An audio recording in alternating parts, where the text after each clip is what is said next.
Polling day in Bern. Members of several committees against the so-called No Billag referendum have gathered to wait for the result of this momentous vote. Die Hochrechnung für No-Billag-Initiativen und der klare Nein-Trend, der bestätigt sich jetzt auch in der Hochrechnung.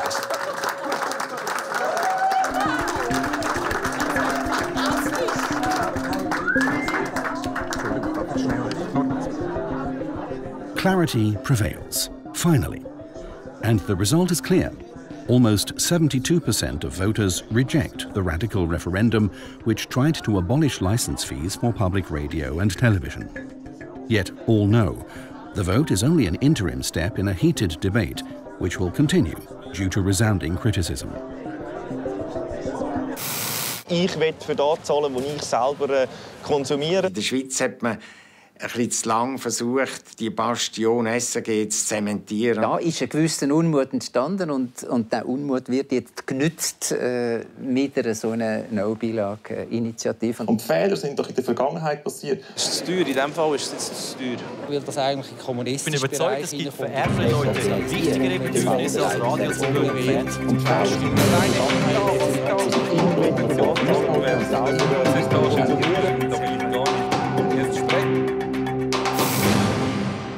SRF, a company of the Swiss Broadcasting Corporation SBC. Since it was known in November 2017 that there would be a vote on the No Billag referendum, criticism has been mounting. Es ist absolut skandalös, was Ihre Rundschau-Redaktion da durchgibt. Das ist eigentlich typisch Staatsfernsehen. Wie viele Leute haben jetzt in Südkorea? Das ist ja verheerend. Die Leute können wir alle einsparen. Customer service receives praise for the channel, but the forthcoming referendum acts as a catalyst for angry citizens and malcontents. The daily news are not worthy of license fees. The style of speaking is disgraceful. We live happily without a TV. You're truly sick bastards. Also bei der letzten Abstimmungsarena zum Beispiel ist die Redezeit genau gemessen worden von beiden Parteien, von den Gegnern und den Befürwortern. 20% der Einnahmen, die aus der Werbung kommen, und die sind essentiell für unser Programm. Sonst müsste man einfach anfangen, ein Programm Abstrich machen. You're either clean-shaven or have a beard. Unshaven, for heaven's sake. Don't be surprised if the referendum is accepted. Grundsätzlich die Anliegen sind eigentlich immer noch die gleichen, aber was man einfach merkt, ist, dass die Abstimmung omnipräsent ist, dass eigentlich fast jeder Zuschauer, jeder Hörer in seiner Rückmeldung die Abstimmung erwähnt. Und was hören die da? Das kann sein von «Ich werde Nein stimmen, aber ich wünsche mir, dass ich das und das mache», bis zu Leuten, die uns auch auf eine Art vielleicht auch drohen und sagen, wenn ihr das nicht ändert, dann werde ich Ja stimmen. Das ist wirklich ganz unterschiedlich. There has always been criticism of the looks of presenters or of the channel. There is also a long tradition of criticism of the alleged left-wing bias of the Swiss Broadcast Corporation.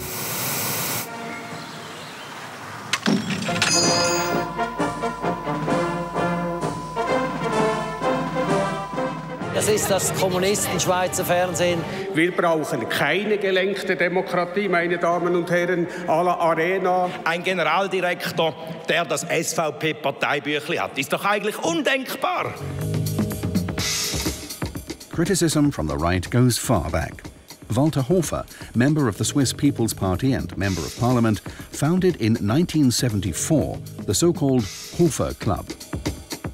Und ja, es ist so etwa 80–90% von dieser Tagesschau-Redaktion hat sich zum Sozialismus in allen seinen Farben bekannt. Das ist doch einfach intolerabel, so etwas, nicht? Wir wollen ein Radio und ein Fernsehen, das dieser pluralistischen Gesellschaft einigermaßen entspricht. Mehr haben wir nie wollen. Immerhin, es wäre das Schlimmste, wenn die Politik so Einfluss hat, dass man zuletzt praktisch Proporzredaktionen zusammensetzen. Das könnte dazu führen, dass man ungefähr die grössten Nietengänge von allen Seiten drinnen versorgen würde. Und das sei doch wohl Gott vor. In 1995, a young liberal member of the Swiss People's Party joined the Hofer Club, Gregor Rutz. In 2008, the Media Freedom Campaign followed the Hofer Club. At its head, two members of the Swiss People's Party, Gregor Rutz and Nathalie Rickli. Until the end of 2017, she was also a manager at the advertising company Goldbach Group. Rickli and Rutz, the Swiss People's Party team for media policy. Already in 2009, Nathalie Rickli wanted to halve the license fees for public radio and television. Her petition was signed by 140,000 people. Since 2009, Rickli and Rutz have launched around 30 motions in the Swiss Parliament criticising the SPC.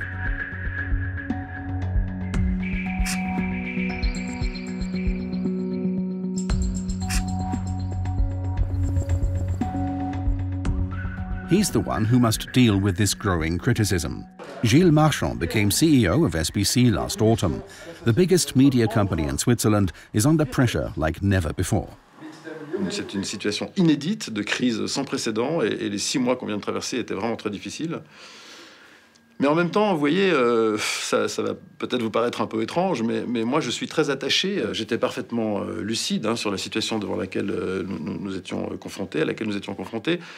Et moi je me suis dit, mais voilà, par moment il faut quand même aussi s'engager pour quelque chose qui vous dépasse un peu. Je m'engage vraiment sans compter parce que je pense que cette cause est importante, au-delà de ma personne. These are Marchand's opponents. In 2016, they launched the referendum. The referendum did not come as a surprise to media scientist Matthias Künzler. Die No-Billag-Initiative hat eine sehr lange Geschichte. Es hat schon im 2009 Versuche gegeben, Überlegungen gegeben, einen Initiativtext zu formulieren. Und wenn wir dort schauen, wer in diesem Komitee war, dann sehen wir, dass sich rasch eine Verbindung zwischen Vertretern von SVP, Jung, Liberalen, Freisinnigen und Libertären ergeben hat. Es freut mich besonders, einige grundsätzliche Gedanken... Pierre Bessard, the libertarian economist, would abolish the welfare state if he could. He is an ally of the public media critics. Pierre Bessard is also a board member of the Media Freedom Campaign alongside Gregor Rutz. Bessard is director of the Liberal Institute, a think tank that wants to reduce the state to a minimum. Insiders say that Swiss People's Party member and billionaire Christoph Glocke has given the institute around 300,000 Swiss francs over the years. When Glocke was asked whether this was true, he said he didn't remember, but that he and the libertarians are kindred spirits. The Swiss People's Party also wants to minimize state spending, but not as far as the libertarians. Bessard would preferably limit the state to the courts, police and military. Die Entwicklung geht sicher zur Forderung, dass man Infrastrukturen wie Bahnen, Strassen, aber auch Gesundheitswesen, Spitäler usw. privatisiert. Olivier Kessler is the deputy director of the Liberal Institute and the architect of the No Billag referendum. At his side, his buddy Florian Meyer, a member of the Young Liberals Party. Er soll dann frei sein in der Entscheidung, dies zu bezahlen. At home with 29-year-old Florian Meyer, the general secretary of the No Billag core team. He lives with his parents. Also eigentlich meine Mediennutzung ist genau da. Aber ich sehe zum Beispiel jetzt hier hinten ganz prominent den Fernseher. Ja, also... Danji, komm jetzt. Film und Serie. Meistens einfach, wenn ich Fernsehen schaue, tue ich eher abstellen. Also dann habe ich eigentlich gerne so historische Sachen. Also, das ist da Marco Polo, da geht es um einen Mongolenherrscher in China. Also ich informiere mich über die Zeitung oder sonst über die sozialen Medien. Aber schauen Sie Schweizer Fernsehen? Ja, jetzt im Moment bin ich ja politisch sehr engagiert. Aus dem Grund muss ich ja die Emissionen schauen. Aber vorher habe ich 3 Jahre in China gewohnt und ich habe das eigentlich sehr gut ohne irgendein Schweizer Fernsehen überlebt. Florian Mayer is one of 3 young liberals who nearly 5 years ago came up with the idea to abolish the license fee for public radio and television over a round of beers. Their motto, only pay for what you actually use. He did his master's degree in business administration in Beijing. Back in Switzerland, he campaigns full-time for a smaller administration and a bigger market economy. Was das Gesundheitssystem, Krankenkassen anbelangt, Altersvorsorge, auch dort. Dort braucht es mehr Markt, dort darf es nicht so staatlich sein, wie es heute ist, nicht so viele Vorschriften haben. Der Staat ist im Moment sehr aufgebläht, also ist es sicher sinnvoll, den wieder kleiner zu machen. Das ist Ihr Ziel jetzt auch? Das ist irgendwo durch mein Ziel, ja. Ja. Und die SRG ist das erste Ziel auf dem Weg? Die Billag-Gebühr ist das erste auf dem Weg. Hey, Saliana? Florian Mayer receives a visit from Alain Schwald, also a member of the No Billag referendum committee. They analyse the current state of their campaign against the public media. Le 4 mars prochain, vote oui à la suppression de la redevance Billag. Reprenez votre argent. Das Reprenez votre argent kommt wahrscheinlich weg, weil es ist ein bisschen zu aggressiv, aber irgendwie ist es gut. Was meinst du? Alles ist eigentlich schon gut. Also. Florian Mayer sagt, er nutzt die SRG-Medien quasi nicht. Wie ist das bei Ihnen? Ich nutze es relativ oft, muss ich ehrlicherweise sagen. Ja. Zu dem stehe ich auch. Also, das ist kein Problem für mich. Weil ich will einfach nicht, dass jemand anderes für mein Zeug zahlt. Ich will selber für das zahlen, was ich konsumiere. Oder? Aber der Solidaritätsgedanke, dass Sie eben sagen, ich zahle mit für die Gemeinschaft, dass andere konsumieren können? Ich finde im Medienbereich der falsche Ansatz. Ich glaube, Medien sind nicht etwas, wo man über Solidarität, wie wir es jetzt Solidarität heute irgendwie definieren, finanzieren, oder? En fait, ces idées fondamentales sur lesquelles notre société est bâtie, à savoir par exemple l'équilibre des prestations, des financements un peu solidaires, toutes ces idées-là sont remises en cause dans cette société digitale. Et alors, au fond, s'agrègent des interrogations, des questionnements autour du service public, autour des prestations publiques, qui sont nouvelles maintenant et qui sont parfaitement en phase avec cette société où chacun, finalement, entend maîtriser son destin individuel sans trop se demander si ça a des conséquences sur les autres.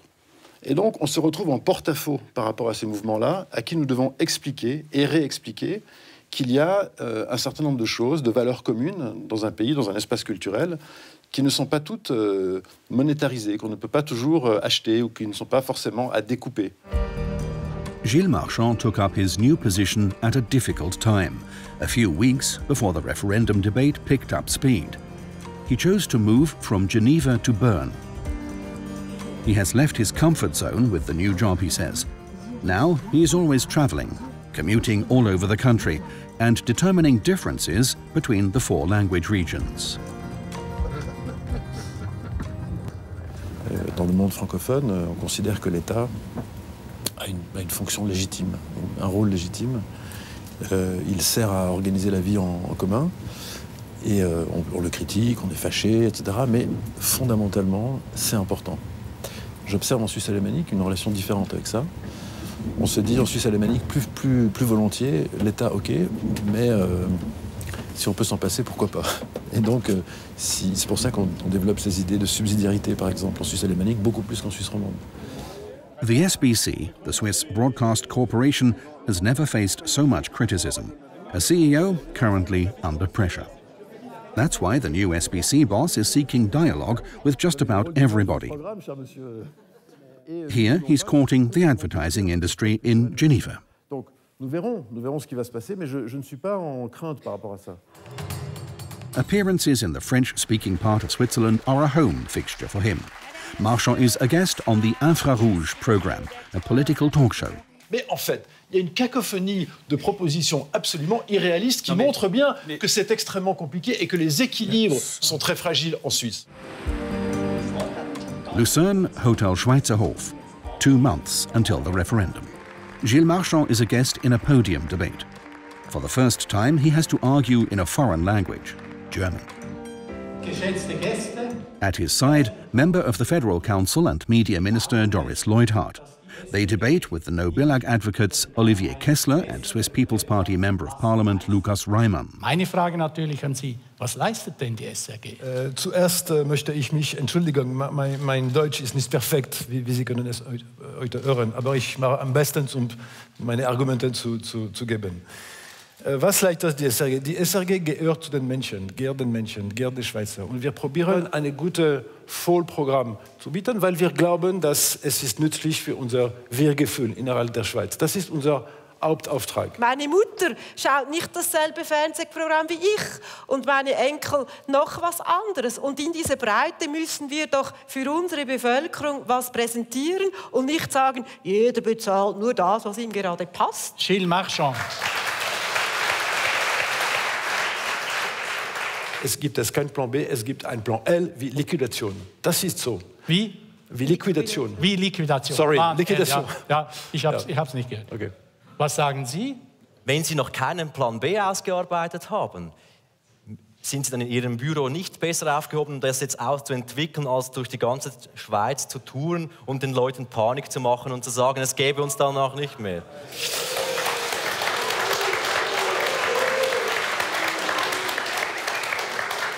Also okay, grundsätzlich, und ich spüre eine gute Stimmung im Saal. Was mich enttäuscht hat, dass der Gilles Marchand, der Generaldirektor von der SRG, kein konkretes Szenario hat, wenn er nichts Konkretes gesagt hat, wie es dann könnte abgespeckt werden bei der SRG. Dass man immer die Stimmbürger vertröstet, auf was ist denn nach der Abstimmung. Und nachher wird alles gut und ja, wir haben die Lektion gelernt. Aber konkret wird man nicht. Das lässt für mich einen fahlen Nachgeschmack. Like this evening, Gilles Marchand hears again and again that the SPC must slim down, as it would leave hardly any room for private competitors. The cause of this fundamental criticism lies in the past. In the 90s, politics tried to protect the Swiss broadcast company from foreign competitors.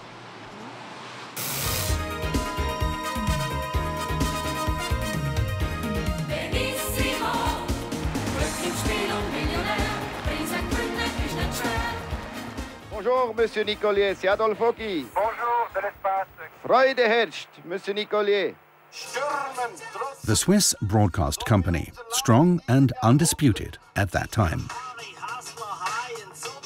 Man hat es Anfang der 90er Jahre verpasst, einen Privatsender neben der SRG aufzubauen. In anderen Ländern, die eine etwa ähnliche Marktgröße wie die Deutschschweiz haben, ist das gelungen. Also beispielsweise im flämischen Teil von Belgien oder beispielsweise in Irland.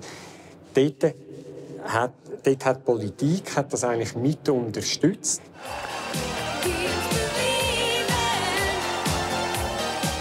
In der Schweiz hat man eigentlich eher den Weg vom Heimatschutz gewählt. Und das heisst, man hat gesagt, eigentlich auf sprachregionalen, nationalen Ebene, dort soll hauptsächlich nur die SRG tätig sein. Und dass die SRG mit den ausländischen Privatsendern mithalten, mit konkurrieren. At the time, Adolphe Ogi was Minister for Media.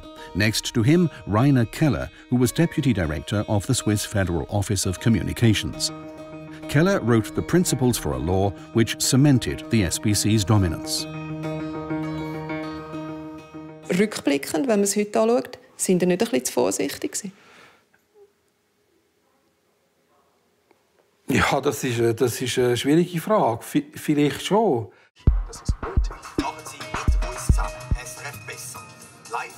In 1993, a sort of competitor finally emerged. But it was a competitor within the Swiss broadcast company. Auf Wiedersehen, Herr Hoffmann. Viel Glück. Danke. Roy Oppenheim was director of S+, a second Swiss-German channel within the SPC. Ein kleiner Schritt für uns, Herr Bundespräsident, ein großer für die Schweizer Medienszene. Machen wir es.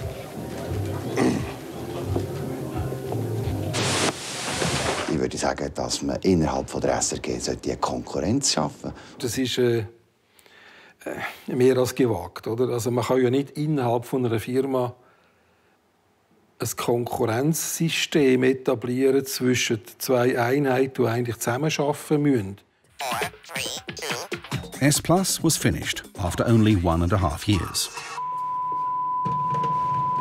A second attempt at an internal competitor followed. Schweiz 4. This attempt also failed.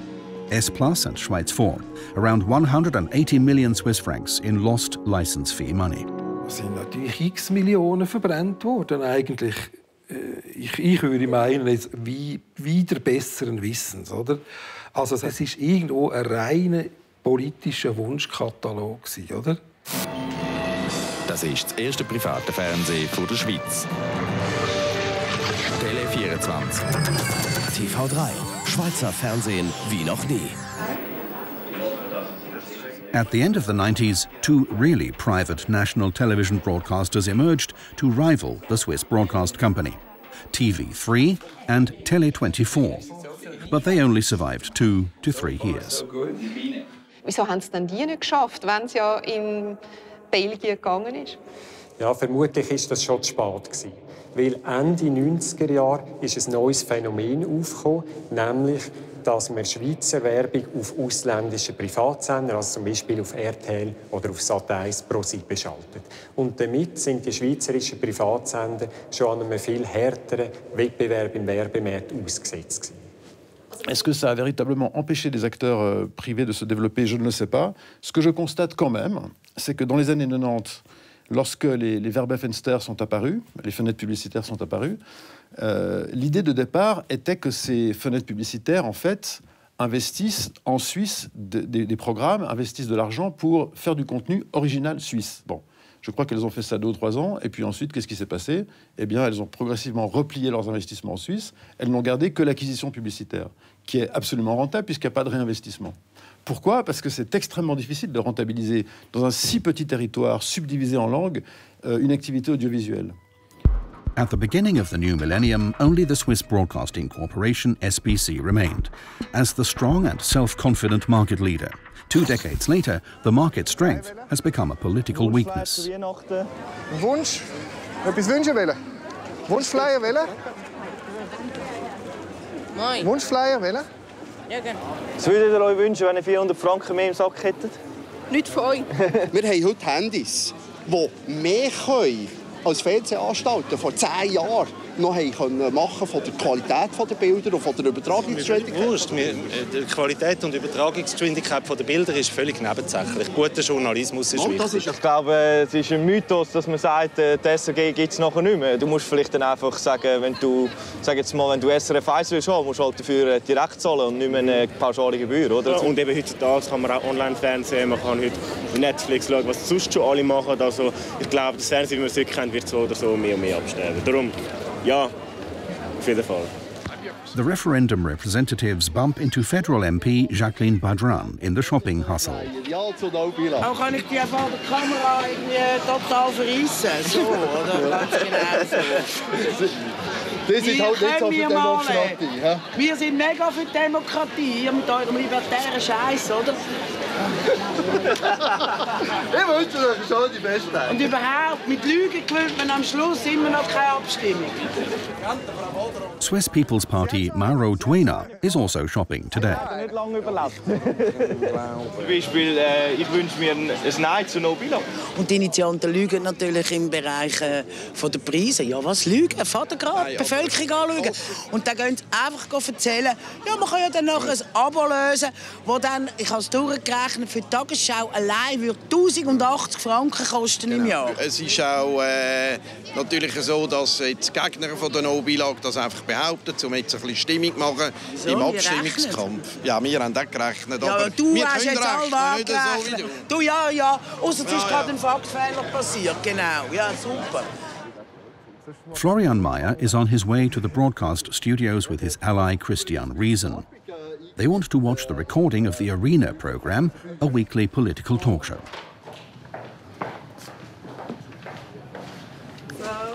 At the same time, the participants of the No Billag discussion are on their way into the Arena studio.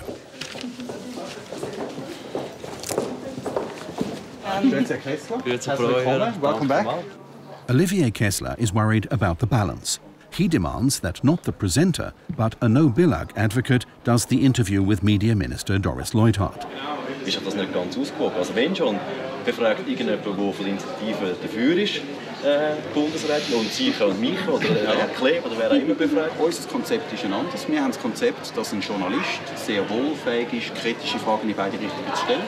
Ich möchte nicht unterstellen, dass Sie nicht ihr Bestes geben und Sie alles versuchen ausgewogen zu sein, aber als Betroffene haben Sie nicht die gleichen Anliegen, nicht die gleichen Sachen auf dem Herzen, die vielleicht eine Initiative befürworten, zu fragen. Aber wir haben natürlich immer noch die Möglichkeit, die Übung abzubrechen. Wenn Sie jetzt mir sagen, Sie können nicht in diesem Setting diskutieren, dann würden wir schauen, dass wir eine andere Zusammenstellung diskutieren. Aber ich kann mir nur vorstellen, dass jemand von uns die Bundesrätin noch befragen würde. Das wäre doch authentischer und auch spannender für die Leute. Als wenn es ein Gespräch unter Freunden wird. Also ich akzeptiere oder respektiere, falls Sie das anders einschätzen als ich.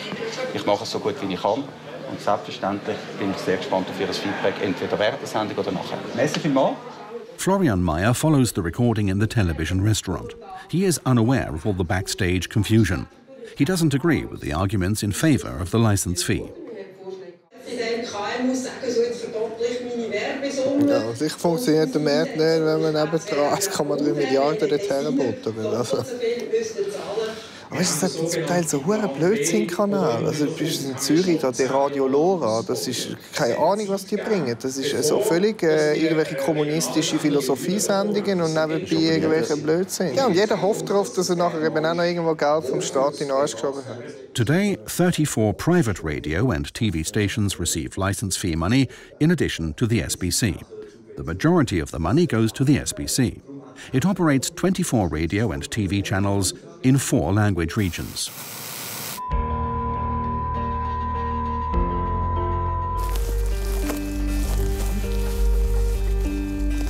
Welches ist Ihr oberstes unternehmerisches Ziel als Generaldirektor? Ich will die Stellung von der SRG noch ausbauen. Wo scheint jeden Tag die Sonne? Auf der Musikwelle 531 von Schweizer Radio DRS 1.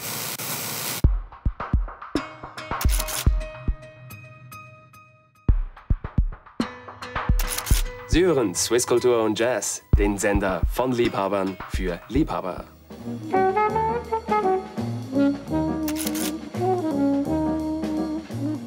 The Vulpan era. It lasted 14 years and created 11 new radio and television channels, financed by higher licence fees and approved by the Swiss federal government. 10% mehr Gebühren hat die SRG beantragt. Daraus wird nun nichts. Der Bundesrat mahnt Radio und Fernsehen zur Bescheidenheit. 5,3% mehr müssten reichen. Man muss sich das ein bisschen so vorstellen, oder? Da gibt es eine Sitzung, da kommt dann Corona von der SRG und dann hat man das Gefühl, also wenn wir jetzt nicht mindestens das zusprechen, was Sie sagen, dann geht alles subito gerade zusammen. Sicher wird sein, dass wir Vorhaben, die wir verwirklichen wollten, wahrscheinlich nicht machen können. Only 6 months later, the SBC launched a new youth radio. Virus, ich bin scharf auf Sendung. Das ist die Morgenshow mit dem Wiki. Ja, aber kommt jetzt mit dem Radiovirus? Wisst ihr, das Radiovirus, das ist jetzt nicht gerade alle Welt gewesen. Und aber das ganz so schlimm war es offenbar nicht mit der ja, gut. Und das hat man natürlich nachher, da hat man natürlich nachher an anderen Orten Finanzen freigespielt. Beantragt waren 6,5% Gebührenerhöhung. Der Bundesrat genehmigte nur 2,5%. Die SRG möchte ihr Programm ja massiv ausbauen. Natürlich hätten wir eine etwas höhere Gebührenanpassung gewünscht. Aber wir haben darauf zu achten, dass sie ihren gesetzlichen Auftrag erfüllen kann und sind überzeugt, sie kann es auch so. Das Unternehmen steckt mit 80 Millionen Franken in Minus. Wir haben Probleme bei der Werbung und irgendwann genügt auch bei der SRG das Geld nicht mehr. Das sind epische Sitzungen gewesen. Da hat man mit dem Rechenschieber da ausgerechnet und am Schluss bin ich ja selber nicht mehr rausgekommen. Dass wir natürlich unsere Position mit allem, was wir hatten und gewusst haben, verteidigt haben, das ist normal. Wenn ich das nicht gemacht hätte, müsste ich mir heute einen Vorwurf machen. Also haben Sie denn aus heutiger Sicht das Gefühl, Sie hätten zu viel gemacht, zu viel Programm? Nein, gar nicht. Zu Ihrer Zeit sind 11 neue Programme und Sender entstanden. Ja, aber in 4 Sprachregionen. Armin Walpen was an exceptionally gifted lobbyist, always lobbying for a strong Swiss broadcast corporation. Die Lobbyarbeit von der SRG habe ich als fast unverschämt empfunden.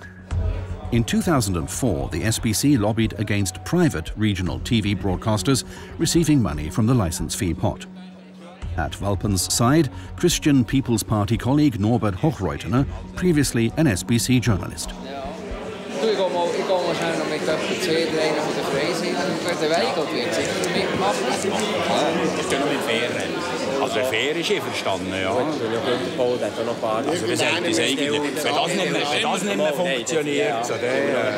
Wenn jetzt ich einen Antrag gemacht habe, wo wir zusammen mit dem BAKOM ausgeschafft haben, wo man auch natürlich die SRG gewusst hat, was das für ein Antrag ist. Wenn nachher die SRG zu anderen Bundesräten am Dienstagabend, bevor der Mittwochssitzung gegangen ist, und gesagt hat, ihr müsst intervenieren zu unseren Gunsten, dann haben das die anderen Bundesräte gefunden, ja, das geht jetzt doch ein bisschen zu weit. Und haben das nachher in der Sitzung gesagt, ja, also ich gebe es zu, der Walpen ist bei mir vorstellig geworden, aber so geht es nicht. Wenn wir gefunden haben, dass die Bestimmung jetzt nicht im Interesse ist von der SRG und ich die Möglichkeit hatte, mit anderen Bundesräten darüber zu reden und dann euch darzulegen, warum das nicht im Interesse von der SRG ist, daran sehe ich nichts Negatives. Haben Sie dann mal den Eindruck gehabt, ja, vielleicht bin ich jetzt zu weit gegangen? Eigentlich nicht. Ich kann mich nicht so erinnern. Ich bin relativ ein anständiger Mensch. Da hat sich ein gewisses Misstrauen gegen einen Moloch aufgebaut, der sehr mächtig geworden ist.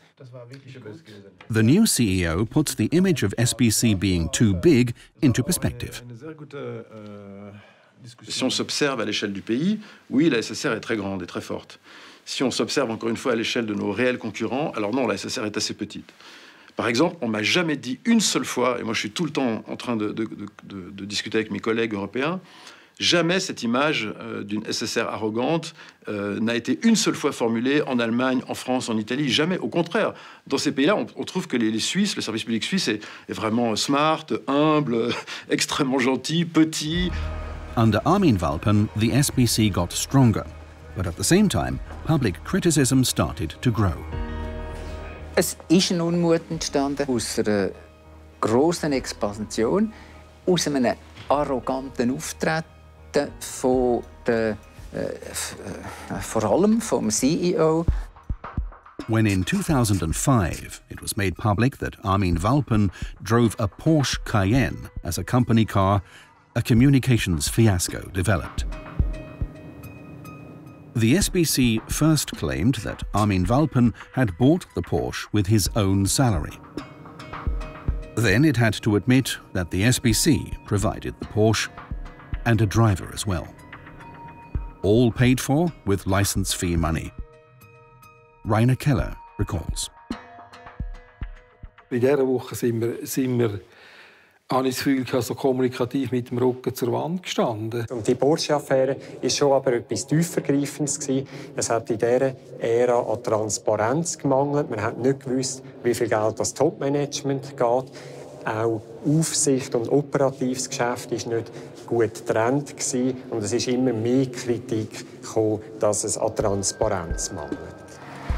At the time, at the SBC, nobody was aware of any mistakes.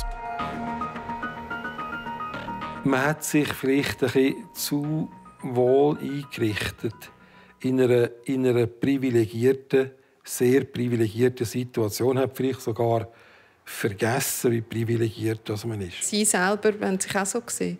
Ja, klar. Also, mit der Zeit findet man das wirklich auch normal. Und klar, wir machen einen guten Job und wir kommen doch her mit diesen Gebühren.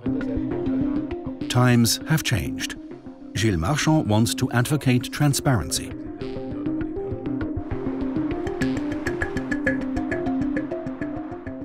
En ce qui concerne mes prestations à moi, donc moi j'ai le droit d'avoir une voiture de fonction dans ma rémunération. J'en ai pas en ce moment, c'est pas si urgent que ça, disons, mais c'est possible.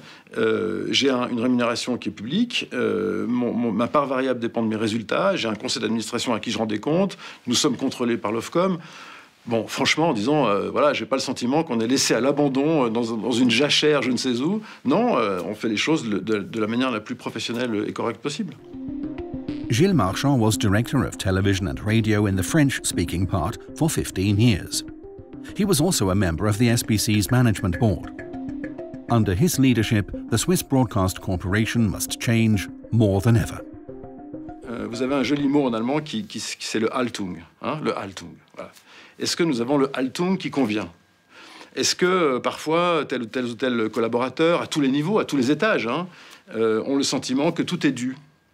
Est-ce que l'évolution des savoir-faire, où pendant des années nous étions les seuls à maîtriser les savoir-faire, c'est plus le cas aujourd'hui, mais est-ce qu'on a un comportement qui s'est adapté? Et puis on a vécu des années de désacralisation. C'est-à-dire qu'il est devenu possible de produire de manière différente. Le public a pu commencer à produire lui-même. Et tout d'un coup, les seigneurs, ceux qui avaient le savoir-faire, se sont banalisés. C'est difficile à vivre d'un point de vue sociologique, d'un point de vue psychologique. Tout d'un coup, on n'est plus dépositaire unique du savoir. La légitimité, ce n'est plus la position aujourd'hui. La légitimité, c'est la compétence. C'est le savoir-faire au sens de « est-ce que vous êtes là au bon moment avec la bonne dimension? Oui ou non? Si oui, vous avez raison. Sinon, vous avez tort. Qui que vous êtes ?» More than 30,000 visitors tour the Zurich studios of SBC every year, and in recent months, interest has grown even more. Today, it's a group of students from the University of Zurich. Alle wir, die Führungen machen, sind 100% in diesem Betrieb tätig. Ich selber bin seit 32 Jahren für die Abteilung Unterhaltung im Einsatz. Im Moment als Vorzimmerdrache vom Unterhaltungschef. The television studios in Zurich are held together by countless long corridors. It has 13 studios. 2,000 people work here. A thrown-together building complex.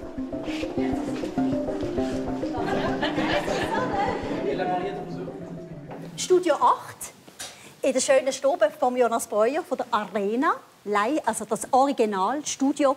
Und ich höre gerade auf schwätzen, weil ich denke, wir gehen gerade in medias res zum Jonas Breuer. Ja. Herzlich willkommen, meine Damen und Herren, schön sind Sie da. Es ist nicht meine Stube, sie ist mir nur anvertraut für ein paar Jahre, bevor ich die weitergebe an jemand anderes. Aber es ist eine Stube, wo ich tatsächlich jeden Freitag drin verbringe. Es ist klar, es macht hier total Spaß. Ein super Moderator, alle Leute sind beteiligt. Das ist immer eine Sendung, die alle Leute beschäftigen. Das würde sich doch sofort privat finanzieren. Ich bin nicht der, der für das Unternehmen reden kann. Und ich bin sicher nicht der, der da politisch Position bezieht, inwiefern etwas mit oder ohne Gebühren finanzierbar ist. Aber ich kann Ihnen sagen, dass wenn ich abwägen muss zwischen Quote und Inhalt, nehme ich immer den Inhalt. Wir haben uns verpflichtet, jede Abstimmungssendung zu machen. Die obskursten Vorlagen, die kein Mensch interessiert, machen wir hier eine Sendung, genau wie über jede andere. All das ist nicht etwas, das uns Quoten maximiert, ist nicht etwas, das den Werbefranken maximieren würde. Aim of the tours, to offer people an experience and explain to them what the SBC does. Wir haben hier aber sonst auch Sportpanorama, wir haben Sport aktuell hier. Und wenn Sie jetzt denken, ja, das sieht jetzt aber noch gar nicht aus, ich kann Ihnen sagen, ohne Licht, ohne Scheinwerfer, oder, haben Sie recht. Hingegen die grauen Wände, die können wir wunderprächtig beleuchten. Wir haben vorne einen Haufen LED-Lämpchen, die glitzern, die funkeln. Und dann sieht das eigentlich wie Weihnachten und Ostern aus miteinander, gell? It was different before. Television was an event. Ich habe keine Zeit, ich muss den Match schauen. 1966, for example, when Swiss television broadcast the World Cup football match between Switzerland and Germany. The nation gathered in front of a few television sets.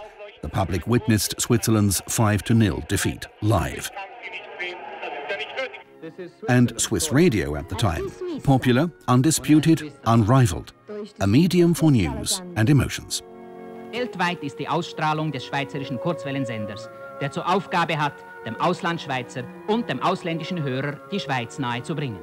In der Nacht, wenn alle anderen Sender ruhen, ist man im neuen Gebäude der Schweizerischen Radio- und Fernsehgesellschaft in Bern an der Arbeit. In den fernen Meeren Australiens oder Neuseelands wird ein Schweizer Seefahrer den Gruß seiner Mutter aus Bern empfangen. Peter, du bist auf dem Meer und wir daheim in der Stube. Wir wünschen dir gerne gute Fahrten und schicken dir viele Grüße. To finish, the group visits the news studio. These are special times for news presenter Florian Inhauser during these months of the referendum campaign. He and his team have to report on the no Billag referendum again and again. Es ist nicht einmal so sehr anders, über die NEUE Billag zu berichten, weder über etwas anderes. Weil ich also tatsächlich, und das gilt auch für meine Kolleginnen und Kollegen in der Tagesschau, alle anderen auch, das Gebot von der Ausgewogenheit und von der Neutralität und Objektivität, das Gebot gilt immer. Natürlich, so im Hinterkopf macht man sich dann andere Gedanken als bei einer Vorlage, wo der nicht gerade das Lebige will. Aber das darfst du auf keinen Fall anmerken. Das wäre verheerend. Merci vielmals. Vielmals. Das gibt es sehr selten bis nie. Applaus im Tagesschau-Studio. Merci vielmals. Daily news are also produced here, with a fraction of the news budgets of SBC. Der Benno geht auf Davos einen Tag vor dem grossen Tag, wenn der Trump dort einfährt oder einfliegt. Editorial meeting at Tele Zürich. With 70 employees, it is the biggest private regional broadcaster in Switzerland, financed without license fee money. Tele Zürich is part of AZ Media, together with other TV and radio broadcasters and newspapers. The AZ Media Group, which has 1,000 employees, is owned by the Wanner family. Peter Wanner and the SBC. A strained relationship. Würde es den Schweizer Verlag besser gehen ohne SRG? Anders? Nein, ich glaube es nicht. Aber die würden natürlich mit voller Macht versuchen, WOCHE versuchen, ins Fernsehen und das Radio einzudrängen. Aber ich glaube nicht, dass die Qualität der Medien dann besser wird. Und ich bin eigentlich der Meinung, dass es ein SRG braucht. Aber sie ist nach meinem Dafürhalten ein bisschen zu gross geworden in den vergangenen Jahrzehnten. Und man sollte sie ein bisschen redimensionieren und verschlanken. Aber die Initiative, die ist zu radikal. Tele Zürich is part of the biggest group of private regional broadcasters in Switzerland. Some of the AZ Media broadcasters also receive money from the license fee pot, 5.6 million Swiss francs in total. Durch die Digitalisierung ist es möglich geworden, privates Fernsehen zu machen. Privates Radio ist viel einfacher. Auch von den Frequenzen her geht alles über das Internet und. Darum, glaube ich, müsste man eine Medienordnung schaffen, wo auch die Privaten im Wettbewerb zu den öffentlich-rechtlichen, oder zur SRG, öffentlich-rechtlichen Sender stehen. Digitalization triggered the crisis in print media. The new competitors like Facebook, Google and YouTube are global and have shaken the media business to the core. They provide all sorts of content, free of charge, and suck billions of advertising money out of the markets. The consequences for newspapers are dramatic. The traditional business models are gone. In January 2018, employees of the Swiss news agency went on strike because of an announced mass redundancy. The media arena is becoming a battlefield. Anything seems possible. Anyone with anyone, anyone against anyone. In just a few months, significant changes were announced.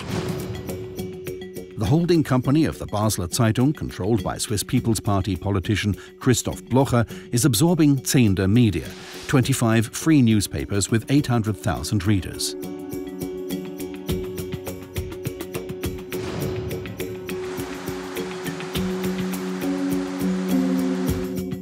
AZ Media and the new Zurich newspaper group NZZ want to bring their regional newspapers into one company, with 20 subscription newspapers, 2,000 employees and a turnover of 500 million Swiss francs. At Mehr, established in 2015, an advertising joint venture of publisher Ringier, Telco Swisscom and the SBC. It's causing fear among the other publishers. Ich glaube, das war nicht das Gescheiteste, was die SRG gemacht hat, dass sie sich dort beteiligt hat. Medienpolitisch gesehen ist das heikel. Das hat in der Politik, aber auch breite Bevölkerung, viele haben das nicht verstanden und hat das auch verärgert. Es ist auch die Frage, ist das geschickt gewesen, nur einen Verleger ins Boot zu holen? Hätte man nicht von Anfang an müssen versuchen, mehrere Verleger oder vielleicht sogar den ganzen Verband daran zu beteiligen? Bon, peut-être qu'on aurait pu faire les choses autrement, peut-être que c'était trop vite, peut-être que c'était trop tard, je ne sais pas, mais disons, cette idée quand même de mélanger les forces, c'est une idée tellement suisse. Ça a suscité beaucoup de discussions, ça continue à susciter beaucoup de discussions. Oui, c'est vrai. Et puis, c'est d'ailleurs pas très bon pour les affaires. Hein, quand une entreprise est sous le feu comme ça de la discussion politique permanente, cela n'aide pas forcément les gens qui travaillent sur le terrain tous les jours. Today, the SPC is open to accommodating new shareholders in Admira. Tamedia, the biggest private media group in Switzerland, announced in December 2017 that it wants to take over the Goldbach Group. The latter sells television advertising for German private broadcasters. Tamedia and the biggest marketeer of TV advertising. A powerful rival to Admira emerges.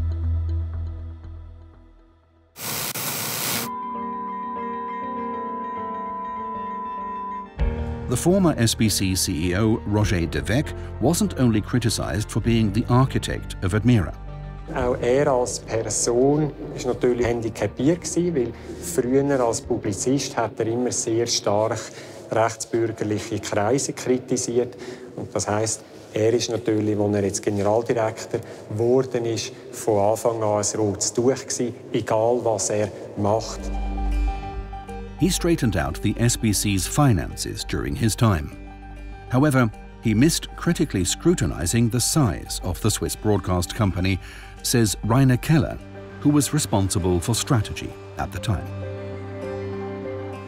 Vielleicht sind wir schon ein bisschen bequem und selbstsicher geworden. Wir haben vielleicht spät gemerkt, was sich da tut. Gerade beim Roger de Weck, der auf einer elitär-intellektuellen Ebene argumentiert, dass die Kommunikation nicht ankommt, oder? Dass sich Widerstände immer aufschaukeln, immer mehr. Ja, dass wir dort die Sensibilität vielleicht ein bisschen verloren haben. In 2015, a memorable referendum took place. At the time, however, it was only to decide a change to the license fee system.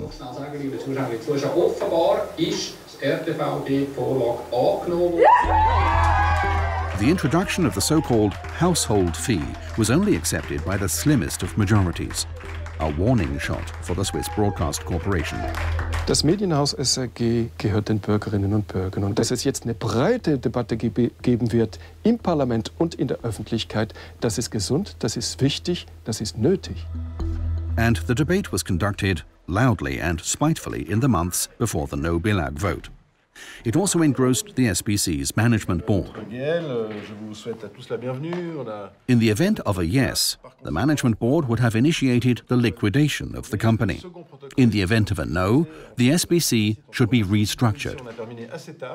C'est un peu schizophrénique parce qu'on doit à la fois, disons, être dans une logique un peu d'urgence quotidienne, faire face à toutes les questions, essayer d'expliquer de manière correcte les choses et tout ça. Et en même temps, je dois aussi imaginer que c'est possible que le peuple dise oui. Et donc, je suis aussi en train de me dire, qu'est-ce qui se passe si c'est un oui? Comment est-ce qu'on planifie l'arrêt de cette entreprise?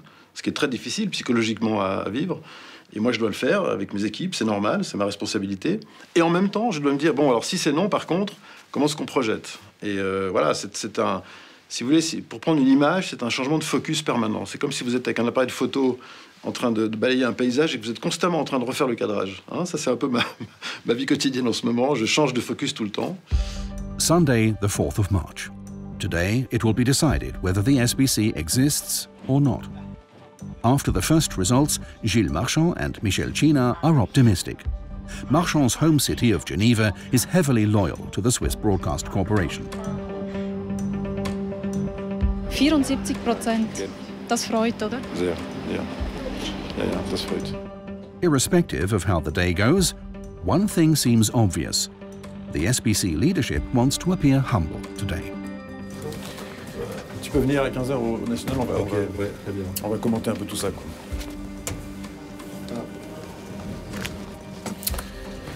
Alors j'ai vu que Genève a bien voté, hein. Disons, ne boudons pas notre satisfaction. Hein. C'est à vous. Merci. In the end, 71.6% of the voters rejected the bill to abolish the license fees. The head of the SPC appears in front of the media crowd. Mesdames et messieurs, bonjour. Je suis bien sûr très heureux et très soulagé, il faut bien le dire, de ce résultat. Sehr zufrieden und sehr erleichtert. At the same time, the CEO announces heavy budget cuts for all business units of the SBC. Wir werden einen Effizienzsteigerungs- und Reinvestitionsplan in der Höhe von 100 Millionen Franken umsetzen. Wir werden unser Budget kürzen. Marchand promises that the SBC will get rid of commercial breaks during films and will limit its online services. A concession to the publishers. How and where savings should be made is still an open question. Dieser Plan zur Effizienzsteigerung wird sich auch auf die Arbeitsplätze auswirken. A few steps from here, preparations for another statement are being made in Bern's Guildhall. The No Billag committee has lost, but is cheerful anyway. Liebe Medienschaffende, ich bitte ein bisschen zurückzugehen. Es kommt nachher der Rede von Oliver Kessler. Einfach, ja, das ist gut so. Vielleicht so auch noch ein bisschen zurück. Liebe Damen und Herren, heute ist es also soweit. Im Grunde haben wir schon jetzt zum Anstoß. Geschätztes Team, das ich jetzt nicht gesehen habe, weil sie auf den Medien mir ins Blickfeld stehen. Ich möchte das Glas erheben, und zwar auf euch. Ich möchte auf den grossen Erfolg trinken, dass wir die grösste medienpolitische Diskussion anregen können, die man sich bislang immer verweigert hat, auf die Freiheit in diesem Land. Ganz herzlichen Dank euch und noch euch. Merci vielmals.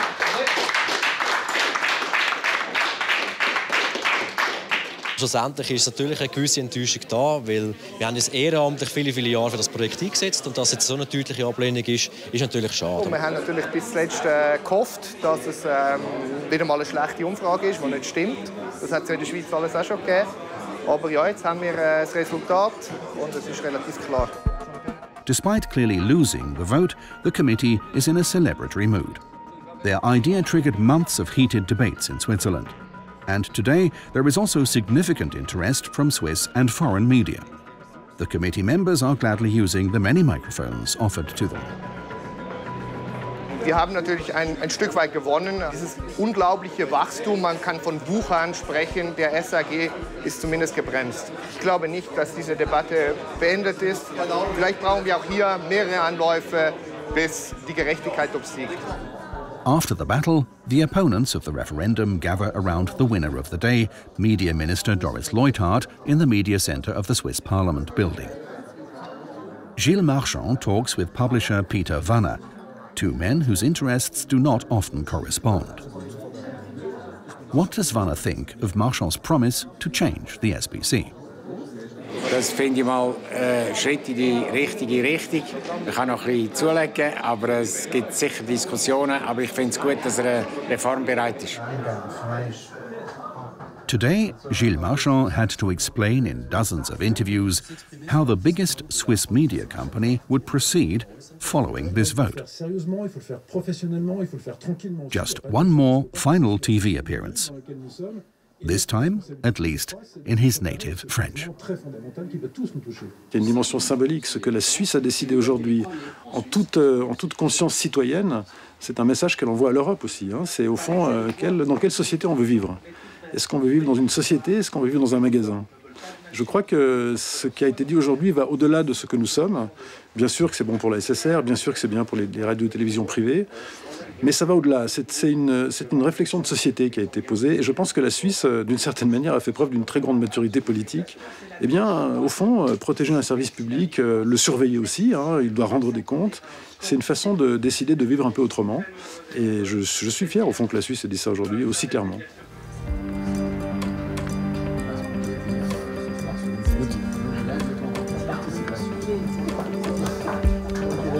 Ça enregistre ça.